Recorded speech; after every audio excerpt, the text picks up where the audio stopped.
اعوذ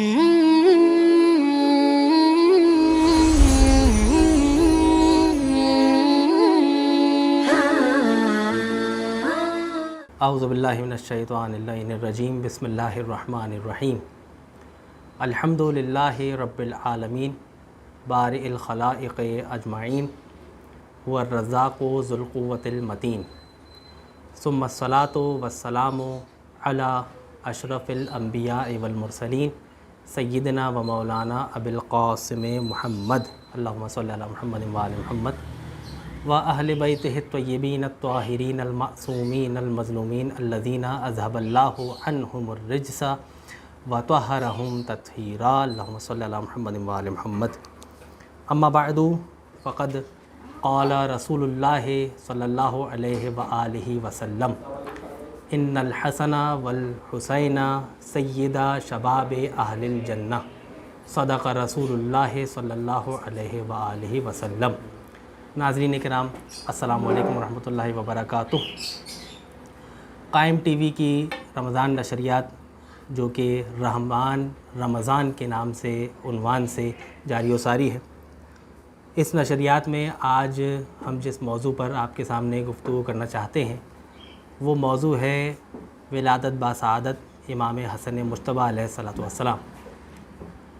دیکھیے ناظرین کرام، جب ہم کسی شخصیت پر گفتگو کرنا شروع کرتے ہیں تو سب سے پہلے ہمیں اس شخص کی شخصیت کے بارے میں جاننے کے لیے یہ معلوم ہونا چاہیے کہ وہ شخص پیدا کہاں ہوئے، ان کا نام و نسب کیا ہے، ان کا حسب نسب کیا ہے، ان شخص کی جن پر ہم بات کرنا چاہتے ہیں وہ شخص کس زمانے میں زندہ رہے، ان کے والدین کا نام کیا تھا، وہ کس قبیلے سے تعلق رکھتے تھے، وہ کس خاندان سے تعلق رکھتے تھے، ان سب موضوعات پہ گفتگو کی جاتی ہے۔ اس کے بعد یہ دیکھا جاتا ہے کہ جس شخصیت پر بات کی جا رہی ہے وہ اسلام کے کس دور میں انہوں نے زندگی گزاری۔ اس کے ساتھ ساتھ یہ بھی دیکھا جائے گا کہ ان کی اخلاق، ان کے اطوار، ان کا کردار، ان کے اقوال اور ان کے معجزات، ان سب پر بھی گفتگو کی جائے گی۔ اس کے ساتھ ساتھ اس موضوع پر بھی گفتگو کی جائے گی کہ اس شخصیت کی سیاسی وابستگی کیا تھی، اس شخص کی مذہبی وابستگی کیا تھی، ان پر بھی گفتگو کی جائے گی۔ اسی طرح ان موضوعات پر بھی گفتگو کی جائے گی کہ اس شخص کی ازواج کتنی تھیں، اس شخص کی اولادیں کتنی تھیں، اس شخص کے اصحاب کتنے تھے، اور اس شخص کی شہادت یا وفات کس طرح سے واقع ہوئی، ان کا مرقد کہاں ہے، وغیرہ وغیرہ۔ اس مختصر سے پروگرام میں ان تمام موضوعات پر اگرچہ کہ گفتگو نہیں کی جا سکتی، لیکن من جملہ فضائل کے عنوان سے اور داخل ثواب ہونے کے لیے ہم مختصر عرائض آپ کی خدمت میں پیش کریں گے۔ امام حسن مجتبیٰ پر جب ہم گفتگو کرتے ہیں تو ان تمام موضوعات کے جن کا میں نے تذکرہ آپ کے سامنے کیا، ان تمام موضوعات پر گفتگو کی جاتی ہے اور کی جا سکتی ہے۔ اور اگر ہم تاریخ کا مطالعہ کریں اور کتب احادیث اور کتب تفاسیر اور کتب سیرت کا مطالعہ کریں تو مختلف مفسرین نے، محدثین نے، مورخین نے امام حسن مجتبیٰ کی سیرت پر علیحدہ گفتگو کی ہے۔ بعض نے آپ کی کامل سیرت بیان کی ہے، یعنی ولادت سے لے کے شہادت تک اس میں تمام واقعات درج کیے ہیں۔ بعض نے آپ کی سیاسی حالات پر گفتگو کی ہے، علیحدہ سے کتابیں لکھی ہیں، مثلا صلح امام حسن پر باقاعدہ الگ سے کتابیں لکھی ہیں۔ آپ کے اقوال، آپ کے کرامات، آپ کے معجزات، آپ کا اخلاق، آپ کا اطوار، ان سب پر علیحدہ سے بھی گفتگو کی گئی ہے۔ اسی طرح سے جب ہم غور کریں تو امام علیہ الصلوۃ والسلام کے خاندان پر باقاعدہ گفتگو کی گئی ہے کہ آپ کی والدہ گرامی اور آپ کے والد ماجد کے حالات اور احوال کیا تھے۔ امام کی زندگی کی جب ہم مطالعہ کرتے ہیں تو ہم یہ دیکھتے ہیں کہ امام کی ولادت 3 ہجری میں ہوئی اور 4 ہجری میں امام حسین کی ولادت ہوئی۔ 3 ہجری سے لے کے رسول اللہ کی وفات تک امام حسن مجتبیٰ رسول اللہ کے ساتھ رہے، اور اس کے بعد 40 ہجری میں حضرت علی علیہ الصلوۃ والسلام کی شہادت تک امام حسن مجتبیٰ اپنے والد کے ساتھ رہے۔ اس کے بعد 9 سال یا 10 سال با اختلاف روایات 40 ہجری سے لے کے 49 یا 50 ہجری تک، جب تک امام حسن کی شہادت ہوئی، تو آپ بطور خلیفہ بطور امام فروکش رہے. خلافت ظاہری کا زمانہ امام علیہ السلام کی با اختلاف روایات 4 مہینے یا 6 مہینے ہمیں تاریخ میں ملتا ہے. اسی طرح جب ہم امامت کا زمانہ دیکھتے ہیں تو 10 سال کا زمانہ ہے اور 50 ہجری میں امام علیہ السلام کی شہادت ہے. یہ جو حدیث میں نے آپ کے سامنے سرنامہ کلام میں تلاوت کی، اس حدیث میں رسول اللہ کا یہ جملہ ہے کہ ان الحسن والحسین سیدہ شباب اہل الجنہ. جب ہم امام حسن کی سیرت کا مطالعہ کرتے ہیں تو ہمیں بہت سی ایسی احادیث ملتی ہیں کہ جس میں امام حسن کا فقط تنہا تذکرہ نہیں ہے، بلکہ امام حسن کے ساتھ ساتھ امام حسین علیہ السلام کا بھی تذکرہ ہے. اور اس حدیث میں بھی ایسا ہی ہے کہ رسول اللہ کا جملہ ہے، متفق علیہ حدیث ہے. اس میں بیان کیا کہ امام حسن اور امام حسین یہ دونوں جوانان جنت کے سردار ہیں.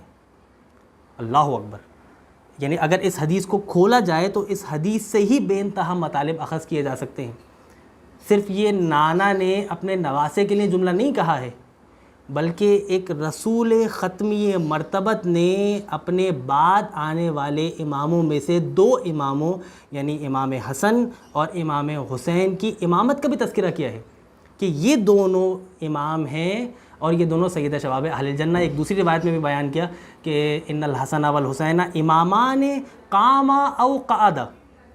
یہ دونوں امام ہیں، امام حسن اور امام حسین، چاہے ان میں سے کوئی ایک صلح کر لے چاہے ان میں سے کوئی ایک جنگ کر لے، دونوں امام ہیں، کاملاً امام ہیں. ٹھیک ہے، تو اس جملے سے بھی بات واضح ہو جاتی ہے کہ اگر کوئی ان میں سے صلح کر لے، امام میں سے امام حسن یا امام حسین میں سے کوئی ایک صلح کر لے تو بھی یہ قول رسول کے مطابق صحیح ہے، اور ان میں سے کوئی ایک جنگ کر لے جیسے کہ امام حسین نے جنگ کی تو بھی یہ قول رسول کے مطابق صحیح. جب ہم امام حسن کی سیرت کا مطالعہ کرنا شروع کرتے ہیں تو ہمیں رسول اللہ کے ساتھ امام حسن اور امام حسین کے بہت سے ایسے واقعات ملتے ہیں تاریخ میں کہ جنہیں پڑھنے والے جو ہے وہ پڑھنے کے بعد لطف اندوز بھی ہوتے ہیں، اس سے ان واقعات سے اخلاقی پہلو اور دروس بھی حاصل کرتے ہیں اور داد و تحسین بھی دیتے ہیں کہ کیا فضیلت والے یہ دونوں شہزادے تھے امام حسن اور امام حسین. روایت کا جملہ ہے کہ چلیں یہ روایت آپ کے سامنے پیش کر دیتا ہوں. بہت ساری روایت میرے ذہن میں تھی اس وقت. جب امام حسن اور امام حسین نے کہا جناب سیدہ اپنی والدہ سے کہ سب بچوں کے پاس جوڑے ہیں، صبح عید ہے اور ہمارے پاس جوڑا نہیں ہے، عید کا جوڑا ہمارے پاس نہیں ہے، تو جناب سیدہ، اب دیکھیے ایک ایک جملے میں فضائل کے پہلو ہیں. جناب سیدہ نے یہ جملہ کہا کہ بچوں تمہارا جو لباس ہے وہ درزی کے پاس ہے، خیاط کے پاس ہے، اور تمہارا لباس جو ہے وہ آ جائے گا.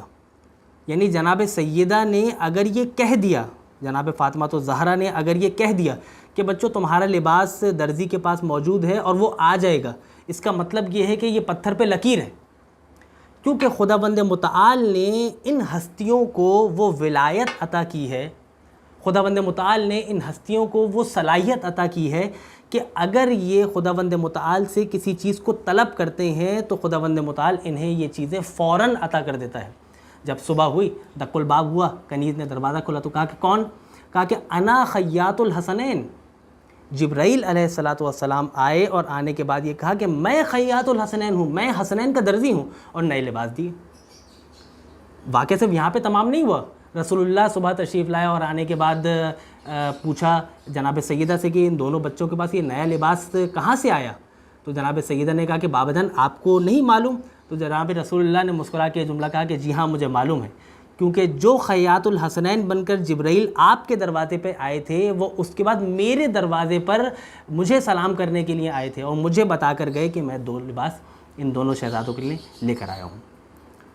تو جب مسجد میں تشریف لے گئے دونوں، اب دیکھیں حسن اور حسین دونوں بچے ہیں بھی، دونوں نے کہا کہ نانا جان ہمارے پاس نیا لباس ہے، مدینے میں ہر بچے کے پاس بھی نیا لباس ہے، لیکن ہمارے پاس سواری نہیں ہے، جبکہ ہر بچے کے پاس سواری موجود ہے. تو رسول اللہ نے یہ جملہ کہا کہ نماز عید ہو لینے دیجیے، نماز عید کے بعد آپ کے لیے سواری کا انتظام بھی کروا دیں گے، مسجد کے اندر ہی کروا دیں گے. جیسے ہی نماز ختم ہوئی تو حسن مجتبیٰ ایک دوش مبارک پر نبی کریم کے سوار ہوئے اور حسین شہید کربلا نبی کریم کے دوسرے دوش مبارک پہ سوار ہوئے. تو کہا کہ یا رسول اللہ، اے نانا جان، سواری تو آ گئی، سواری موجود ہے، نیا لباس بھی موجود ہے، لیکن مشکل یہ ہے کہ ہماری سواری میں سے کوئی آواز نہیں آتی ہے. دیکھیں دوسرے بچوں کے سواریوں میں سے آواز بھی آ رہی ہے. تو نبی کریم نے یہ جملہ کہا، العف العف العف. کہا نانا جان ٹھیک ہے، آواز بھی آ رہی ہے، لیکن ہر سواری کی مہار ہے. مہار یعنی وہ رسی جس کے ذریعے سے سواری کو کھینچا جاتا ہے. تو نبی کریم نے کہا کہ ایک زلف نبی کریم نے اپنی حسن مجتبیٰ کے ہاتھ میں تھما دی، اور دوسری زلف کا کچھ حصہ امام حسین کے ہاتھ میں تھما دیا. جب صحابہ نے دیکھا، اس واقعے کو دیکھا، تو کہا کہ اے حسن اور اے حسین، کیا بہترین آپ کی سواری ہے، کیا بہترین آپ کی سواری ہے، یعنی خاتم النبیین آپ کی سواری بنے ہوئے ہیں. تو نبی کریم نے سر اٹھانے کے بعد اپنے صحابی سے یہ جملہ کہا کہ یہ مت دیکھو کہ سواری کتنی اچھی ہے، آپ یہ دیکھیے کہ یہ دونوں سوار کتنے اچھے ہیں. اللہ اکبر. یہ دیکھیے کہ سوار کتنے اچھے ہیں. سواری تو ہے ہی اچھی، لیکن سوار بھی بہترین ہے. تو ناظرین کرام، جب ہم انہی ائمہ علیہم السلام کی سیرت کو پڑھتے ہیں، امام حسن مجتبیٰ کی سیرت کو پڑھتے ہیں، تو ہمیں بہت سارے دروس ان ہستیوں کی سیرت کو پڑھنے کے بعد ہمیں ملتے ہیں. اگر ہم غور کریں، وہ واقعہ جو ہر مسلمان نے اور ہر شیعہ نے بھی سن رکھا ہوگا کہ کس طرح سے ان بزرگ کی وضو کی اصلاح فرمائی. دونوں بچے کھڑے ہیں، امام حسن اور امام حسین، دیکھ رہے ہیں کہ بزرگ وضو درست نہیں کر رہے ہیں. اب یہاں پر دو طرح کے ایٹیٹیوڈ ہمیں نظر آ سکتے ہیں. ایک تو طریقہ کار یہ ہے کہ ان بزرگ کے پاس جائیں اور آپ سے کہیں کہ آپ 70-80 سال کے ہو گئے ہیں اور آپ کو وضو کرنا نہیں آتا ہے، آپ کو افسوس، آپ پر حیف ہو، آپ پر افسوس ہو. دوسرا طریقہ کار کیا ہے؟ دیکھیں درس ہے. دوسرا طریقہ کار کیا ہے؟ امام حسن اور امام حسین نے ڈیسائیڈ کیا، یہ فیصلہ کیا کہ ہم دونوں وضو کرتے ہیں اور ان بزرگ کو ثالث بناتے ہیں، اور ان بزرگ سے کہتے ہیں کہ آپ ہمارے وضو کو چیک کیجیے اور بتائیے کہ ہم دونوں میں سے کون سا بھائی وضو درست کر رہا ہے. جب وہ آیا، بزرگ سے کہا، بزرگ نے دیکھا، بزرگ نے خود محسوس کر لیا، انٹرنلی اپنے اندرون سے یہ فیصلہ کر لیا، یہ سمجھ لیا کہ میرا وضو درست نہیں تھا، شہزادو آپ کا وضو درست ہے. دیکھیے یہ بھی ایک طریقہ کار ہے تبلیغ کا. اگر آپ دیکھ رہے ہیں کہ کہیں کوئی کام غلط ہو رہا ہے، درس کیا نکل رہا ہے، سمجھ کیا رہے ہیں، سیکھ کیا مل رہی ہے ہمیں. اگر ہم یہ دیکھ رہے ہیں کہ کوئی کام غلط کیا جا رہا ہے تو ٹھیک ہے، بالکل صحیح ہے، غلط کیا جا رہا ہے، لیکن غلط کو غلط کس انداز میں کہا جائے، اس کے بھی ایٹیکیٹس ہیں جو ہمیں امام حسن اور امام حسین سے ملے. اسی طرح سے ادب اور آداب ہمیں رسول اللہ سے، جناب سیدہ سے، مولا کائنات سے امام حسن اور امام حسین کے متعلق ملتے ہیں. وہ واقعہ بھی سب نے سنا ہوگا کہ امام حسن اور امام حسین کے درمیان میں خوش خطی کا مقابلہ ہوا، اور دونوں نے اپنی جو ہے وہ تحریریں لکھی اور آئے مولا کائنات کے پاس، اور آنے کے بعد کہا کہ بابا جان کے بتائیے ہم دونوں میں سے کس کی خوش خطی زیادہ بہترین ہے. تو مولا کائنات نے جب خوش خطی دیکھی تو دیکھنے کے بعد اب مولا کائنات سمجھ گئے کہ اگر میں کسی ایک کی خوش خطی کو درست کہوں گا یا اچھا کہوں گا، بہترین کہوں گا، تو پھر دوسرے کی خوش خطی کے جس کو میں اچھا نہیں کہوں گا ان کے دل پہ اثر پڑے گا. تو امام نے کہا کہ دونوں بچوں کا دل نہ توڑا جائے. امام نے کہا کہ آپ اپنی مادر گرامی جناب سیدہ کے پاس جائیں، ان سے فیصلہ کروائیں. توجہ کی دے گا. یا پہلے کہا کہ رسول اللہ سے فیصلہ کرائیے، نانا جان کے پاس، آپ ان کے بڑے نانا جان آپ کو بہت زیادہ چاہتے ہیں. تو یہ دونوں بچے آئے رسول اللہ کے پاس اور کہا کہ اے نانا جان کے بتائیے کہ ہم دونوں میں سے کس کی خوش خطی اچھی ہے، اور ہمیں بابا جان علی مرتضیٰ نے آپ کے پاس بھیجا ہے. تو رسول اللہ بھی سمجھ گئے کہ اصل ماجرا کیا ہے.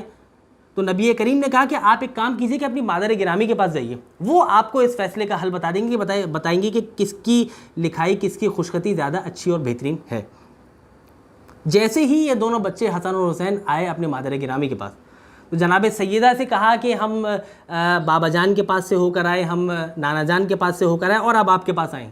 تو جناب سیدہ بھی فیصلہ کر سکتی تھی کہ کس کی لکھائی، کس کی خوش خطی اچھی ہے، کس کی خوش خطی کم اچھی ہے بالفرض. لیکن جناب سیدہ نے بھی ٹیکنیک استعمال کی، جو کہ ٹیکنیک ہمارے سمجھنے کے لیے ہے، ہماری عقل میں داخل ہونے کے لیے یا داخل کرنے کے لیے ہے. جناب سیدہ نے اپنے گلے سے ہار اتارا کہ جس میں 7 موتی تھے، آپ نے وہ زمین پہ پھینک دیا اور کہا کہ دونوں بچے ان میں سے جو زیادہ ہار کے ٹکڑے، موتیوں کے ٹکڑے اٹھا کے لے کر آئیں گے اسی کی خوشخطی اچھی ہوگی۔ اب حالت یہ ہوئی کہ حسن نے بھی 3 موتی اٹھا لیے ہار کے اور حسین نے بھی 3 موتی اٹھا لیے۔ اب دونوں بچے، اب دیکھیے گا، غور کیجیے گا، دونوں بچے اس ایک موتی کی طرف جانا چاہتے ہیں اور اٹھانا چاہتے ہیں، تو خداوند متعال کو یہ گوارا نہیں ہوا کہ علی مرتضیٰ نے فیصلہ نہیں کیا، نبی کریم نے فیصلہ نہیں کیا، جناب سیدہ نے فیصلہ نہیں کیا کہ کس کی خوشخطی اچھی ہے، کس کی خوشخطی کم اچھی ہے۔ تو خداوند متعال نے جبرائیل کو یہ حکم دیا کہ اس سے پہلے کہ یہ دونوں بچے اس ایک ہار کے ٹکڑے کی طرف پہنچے، اپنے پر کے ذریعے سے اس ٹکڑے کے 2 ٹکڑے کر دیجئے، 2 نیم کر دیجئے۔ 2 ٹکڑے ہوئے، دونوں بچوں نے 4 اٹھا لیا اور بات تمام ہو گئی، دونوں کی خوشخطی برابر ٹھہری۔ اس سے ہمیں سیکھ کیا مل رہی ہے؟ دیکھیے، ہمارے گھر میں اگر بچے ہیں، ٹھیک ہے، ایک لڑکا ہے ایک لڑکی ہے، بالفرض 2 لڑکے ہیں 2 لڑکیاں ہیں فار ایگزامپل، یا ہمارے گھر پہ اگر 2 لڑکے ہیں اور 1 لڑکی ہے اور سب بچے امتحانات میں پاس ہوئے، سب بچوں نے امتحانات میں کامیابی حاصل کی، تو دیکھا یہ جاتا ہے کہ لڑکوں کو زیادہ فوقیت اور اہمیت دی جاتی ہے کہ تم نے بہت اچھا کام کیا، اگرچہ کہ تمہارے نمبر کم آئے ہیں، لڑکی کے نمبر پھر بھی زیادہ آئے ہیں، لیکن تم نے بہت اچھا کام کیا، تم پاس ہو گئے اور تم نے ہمارا نام رکھ لیا۔ تو اس میں لڑکی کا کیا قصور ہے تو دونوں برابر، محبت میں، چاہت میں، الفت میں، ٹھیک ہے، اولاد ہونے میں سب برابر ہیں۔ تو جب برابر ہیں تو دونوں کو ٹریٹ بھی برابری کے عنوان سے کرنا چاہیے۔ ہاں یہ بات ٹھیک ہے کہ جس کی غلطی ہے، ہم چونکہ انسان ہیں، خطا کے پتلے ہیں، اگر ہم کسی چیز میں غلطی کر رہے ہیں تو اس غلطی کی اصلاح بھی کی جاتی ہے، نہیں ہے کہ ہم صرف اپنی محبت کو ایک ہی کی طرف مائل کر دیں اور دوسرے کو معلق چھوڑ دیں، چاہے اس نے اچھا ہی کام کیوں نہ کیا ہو۔ تو اس واقعے سے بھی ہمیں یہ سیکھ مل رہی ہے اور یہ سمجھ مل رہی ہے اور یہ درس مل رہا ہے کہ ہم اپنے بچوں کے ساتھ جو ٹریٹمنٹ کرتے ہیں، جس طرح سے انہیں ٹریٹ کرتے ہیں، تو اس میں بھی ہم برابری کی روش کو اختیار کریں۔ ناظرین کرام، امام حسن مجتبیٰ کی سیرت کو جب ہم آگے بڑھاتے ہیں تو بے انتہا واقعات ہیں، بے انتہا معجزات ہیں، بے انتہا آپ کی کرامتیں ہیں، جن پر پھر کسی اور موقع پہ انشاءاللہ گفتگو ہوگی۔ ایک جملہ جو میں یہاں آپ کی خدمت میں پیش کرنا چاہتا ہوں، جو نوجوان دوست بھی ہم سے سوال کرتے ہیں کہ مولانا یہ بتائیے کہ امام حسن نے صلح کر لی، ٹھیک ہے، اور امام حسین نے جنگ کر لی، تو یہ کیسے ممکن ہے کہ دونوں بھائیوں کے اندر فرق تھا؟ اچھا، ایک اعتراض بھی کیا جاتا ہے، مورخین یہ اعتراض بھی کرتے ہیں کہ دونوں بھائیوں کے درمیان میں صلح کے معاملے میں اختلاف تھا، یعنی امام حسن نے جب صلح کی تو امام حسین نے اختلاف کیا، جبکہ شیعہ روایات میں ان تمام باتوں کے جوابات دیے گئے ہیں۔ اور جیسے کہ میں نے آپ کے سامنے روایت بھی تلاوت کی کہ ان الحسن والحسین امامان قاما او قعدا، امام حسن اور امام حسین امام ہیں، چاہے صلح کر لیں چاہے جنگ کر لیں، دونوں امام ہیں، دونوں برابر ہیں۔ تو جب دونوں برابر ہیں ناظرین کرام، تو پھر اس مسئلے کا حل کیسے نکلے گا کہ امام حسن نے اچھا، جبکہ دونوں کی تربیت نبی کریم کے سائے میں ہوئی، دونوں کی پرورش جناب سیدہ کے سائے میں ہوئی، دونوں کی پرورش مولا کائنات کے سائے میں ہوئی، امام حسن امام حسین کے ساتھ رہے، امام حسین امام حسن کے ساتھ رہے، تو پھر دونوں کی فکر میں تبدیلی کیسے واقع ہوئی کہ ایک نے صلح کر لی 40 ہجری میں مولا کائنات کی شہادت کے بعد، 6 مہینے یا 4.5 مہینے خلافت پر متمکن رہنے کے بعد خلافت کو حاکم شام کے حوالے کر دیا؟ ایسا کیوں ہوا؟ اور جبکہ اسی 40 ہجری کے بعد 20 سال کے بعد 61 ہجری کے اندر امام حسین نے جنگ کر لی، اسی حاکم شام کے بیٹے کے ساتھ، یزید کے ساتھ۔ تو دونوں کے واقعات، دونوں کی ہسٹری اور دونوں کے ایرا، دونوں کے زمانوں کے حالات کا دقت سے مطالعہ کرنا چاہیے۔ اس کے بعد پھر جو سوال، جو اشکال ذہن میں وارد ہو رہا ہو، اس سوال کا جواب تلاش کرنا چاہیے، نہیں ہے کہ صرف ہم ایک طرف کی بات یا تصویر کا ایک رخ دیکھیں، پڑھیں اور اس پہ اشکال یا سوال وارد کریں، نہیں، ہمیں تصویر کے دوسرے رخ کو بھی دیکھنا چاہیے۔ دیکھیے، میں ایک مثال پیش کرتا ہوں، اور چونکہ مجھے پتہ ہے کہ میڈیا پر ہم بات کر رہے ہیں تو میں صرف اشارے کنائے میں آپ کے سامنے گفتگو کروں گا. دیکھیے گانا سننا، سانگس سننا شرعی طور پہ درست نہیں ہے، ٹھیک ہے. اب دیکھیے گا ایک شخص اپنے کان میں ہینڈ فری لگا کر گانا سن رہا ہے. یہ امام حسن اور امام حسین کے زمانے کے احوال میں آپ کے سامنے پیش کر رہا ہوں. ایک شخص اپنے کان میں ہینڈ فری لگا کے گانا سن رہے ہیں، ٹھیک ہے، یہ بھی غلط ہے. اور ایک شخص اپنی گاڑی کے چاروں شیشے نیچے کر کے فل تیز آواز میں ڈیک یا وہ جو بھی ہوتا ہے سسٹم اسے آن کر کے تیز آواز میں گانے سن رہے ہیں، سن بھی رہا ہے اور دوسروں کو سنا بھی رہا ہے، یہ بھی غلط ہے. لیکن ان دونوں میں زیادہ غلط کون سا ہے؟ ان دونوں میں زیادہ غلط وہ ہے کہ جو شخص اپنی گاڑی میں تیز آواز میں بلند آواز میں سانگس چلا رہا ہے، خود بھی سن رہے ہیں، دوسروں کو بھی سنا رہے ہیں، اور یہ بتانے کی کوشش کر رہے ہیں کہ جو یہ کام میں انجام دے رہا ہوں یہ بالکل درست ہے. بات پہنچ رہی ہے. دوسری بات یہ کہ وہ شخص جو کان میں ہینڈ فری لگا کے گانے سن رہا ہے وہ ذاتاً گناہ کر رہا ہے، وہ جانے اللہ جانے گناہ ہے یہ بھی، ٹھیک ہے، اور گناہ وہ بھی ہے. لیکن دوسرا شخص جو گناہ کر رہا ہے وہ علل اعلان گناہ کر رہا ہے. اب آئیے ان دونوں مثالوں کو، اسی مثال کو فٹ کیجئے 40 ہجری کے واقعات میں اور 61 ہجری کے واقعات میں. حاکم شام کے زمانے میں جب مولا کائنات کی شہادت سے پہلے جنگ جمل، جنگ صفین اور جنگ نہروان لڑی گئی، تو اس کے سارے واقعات جب تک ناظرین کرام مطالعہ نہیں کریں گے تب تک لطف نہیں آئے گا. اور پھر اس زمانے کی سیرت اور اس زمانے کی اسٹریٹجیز اور پولیٹیکل جو اسٹانسز تھے، جب تک ان سب کو نہیں دیکھا جائے گا تو پھر لطف نہیں آئے گا. مولا کائنات کی شہادت ہوئی اور حاکم شام کی طرف سے جو مولا کائنات کے مقبوضہ علاقوں پر قبضے کیے گئے، حملے کیے گئے، بسر بن ابی ارطاد کے ذریعے سے اور سفیان بن عوف کے ذریعے سے، غامدی کے ذریعے سے، اور یہ جتنے بھی حضرت علی کے زمانے کے اندر حملے ہوئے خوارج کے عنوان سے، تو ان تمام حملوں کے بعد مولا کائنات کی شہادت ہوئی. اور آپ کے ساتھ جو آپ کے اصحاب موجود تھے، مولا کائنات کے ساتھ جو آپ کے ساتھ اصحاب موجود تھے، ان کی تعداد تھی کم. انہی کم اصحاب کی موجودگی میں مولا کائنات کی شہادت ہوئی عبد الرحمن ابن ملجم مرادی کے ذریعے. جب مولا کی شہادت ہوئی تو بہت سے افراد نے جو مولا کائنات کے ساتھ تھے، انہی افراد نے امام حسن مجتبیٰ کے ہاتھ پر بیعت کی.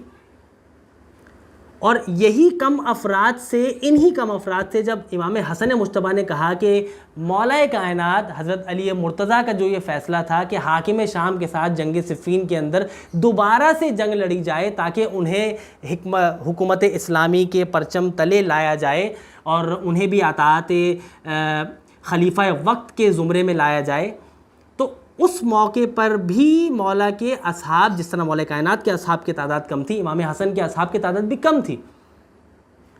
اور وہاں سے شام کی طرف سے پریشر آ رہا تھا کیونکہ مصر بھی شام کی حکومت کے کنٹرول میں تھا، اسی طرح سے اور دیگر علاقے بھی جو ہے وہ کنٹرول میں آتے جا رہے تھے. امام کے اصحاب کی تعداد کم ہوتی جا رہی تھی تو امام علیہ السلام نے صلح کی. یہ تو حاکم شام کے زمانے کے حالات تھے،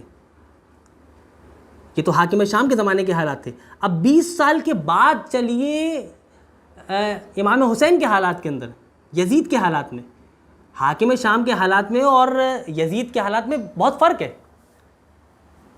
حاکم شام تمام کے تمام احکامات کو اسلام کا لبادہ اڑھا کر لوگوں کے سامنے پیش کرتا تھا. یہ تاریخ میں لکھا ہوا ہے. اگر ہمارے ناظرین تاریخ کا دقت سے مطالعہ کریں تو انہیں نظر آئے گا، انہیں سمجھ میں آئے گا کہ حاکم شام کس طرح سے، کن پلاننگز کے ذریعے سے لوگوں کے دلوں کو مال دے کر، پیسہ دے کر اپنی طرف راغب کیا. یہ تو تاریخ میں ثبت ہے، محفوظ ہے. لیکن اس کے برعکس حاکم شام کا بیٹا یزید لعین کا کیا طریقہ کار تھا؟ وہ تو منبر پہ بیٹھ کے یہ جملہ کہا کرتا تھا کہ لعبت ہاشم بالملک فلا خبر جاء ولا وحی نزل، یعنی کہ کوئی وحی نازل نہیں ہوئی، کوئی نبی کریم خداوند متعال کی طرف سے نہیں آئے. یہ تو بنو ہاشم نے ڈھونگ رچایا ہے خلافت کا، امامت کا، رسالت کا اور وحی کا. توجہ کیجیے گا، وہی مثال جو میں نے آپ کے سامنے پیش کی، ایک شخص جو کان لگا کے ہینڈ فری سن رہا ہے وہ بھی غلط ہے، ٹھیک ہے، لیکن ایک شخص جو سرے عام کھلے عام اپنے گناہ کی تشہیر کر رہا ہے، اسے مستشہر کر رہا ہے، لوگوں تک پھیلا رہا ہے، پہنچا رہا ہے، تو یہ تو اور غلط ہے. لیکن یہی کام یزید منبر پہ کیا کرتا تھا اور یہ کہا کرتا تھا کہ یہ جتنے بھی کام انجام دیے جا رہے ہیں، میں جو شراب پی رہا ہوں، یہ سب جائز ہے. بندروں کا ناچ دیکھنا، سلک کے کپڑے پہنا کے ان کا ناچ دیکھنا، یہ ساری کی ساری چیزیں تاریخی کتابوں میں مرقوم ہیں۔ تو ناظرین کرام، حاکم شام کے زمانے کے حالات مختلف تھے اور یزید کے زمانے کے حالات مختلف تھے، امام حسن مجتبیٰ کے زمانے کے حالات مختلف تھے، امام حسین علیہ السلام کے حالات زمانے کے مختلف تھے۔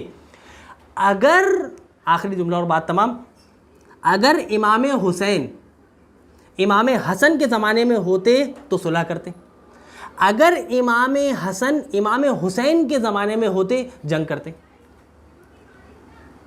اسی بات کو اگر ہم تسلی کے ساتھ، تشفی کے ساتھ، توجہ کے ساتھ سنیں اور سمجھیں اور دونوں اماموں کے حالات اور ان کے زمانے میں پیش آنے والے واقعات کا دقت سے مطالعہ کریں تو پھر ہم اس نتیجے پہ پہنچیں گے کہ دونوں امام برحق تھے اور دونوں اماموں نے اپنی زندگی میں جو اسٹینسز لیے، جو اقدامات اٹھائے، وہ تمام اقدامات سنت نبوی کے عین مطابق تھے۔ ہم اسی موقع پر اس مختصر نشست کو یہیں ختم کرتے ہیں اور خداوند متعال کی بارگاہ میں یہ دعا کرتے ہیں کہ پالنے والے ہماری اس قلیل سی عبادت کو اپنی بارگاہ عالیہ میں شرف قبولیت عطا فرما۔ پروردگار عالم ہم سب کو امام حسن مجتبیٰ کی سیرت کو سمجھنے اور اس پر عمل پیرا ہونے کی توفیق عطا فرما۔ ربنا تقبل منا انک انت السمیع العلیم برحمتک یا ارحم الراحمین۔